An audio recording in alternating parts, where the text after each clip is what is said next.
Well, South Dakota voters said yes on both Amendment A and Initiated Measure 26. This legalizes medical and recreational marijuana, but it will not take effect overnight. KELOLAND's Sarah McDonald spoke with legislators about the next steps.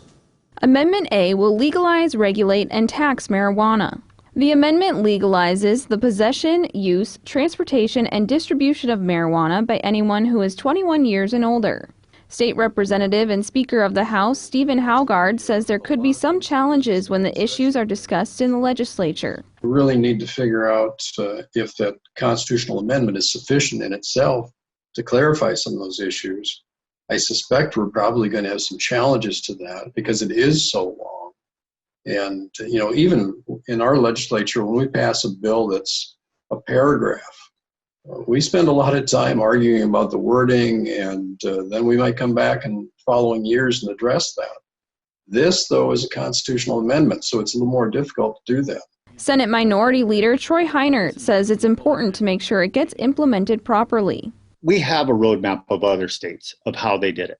And we can either choose to look at them and learn from them and see what works and make a plan that fits South Dakota, or we can just negate the will of the people and say, no, we're not going to do this.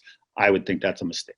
And that will take time and effort. There are also lots of statutes on the books that are going to need changed. The possession, ingestion as a felony, that A didn't really deal with, but we know in order to implement A, we have to change these other statutes. It's going to be, a challenge to try to figure out how do you weave this together with current law, both state and federal.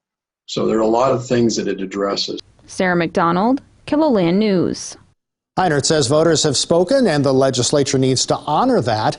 Haugard says they need to look out for the best interests of the citizens. Results of the election will be officially canvassed on November 10th. According to the Department of Revenue, if the official canvass verifies the passage of the measures, they do not take effect until July 1st of 2021.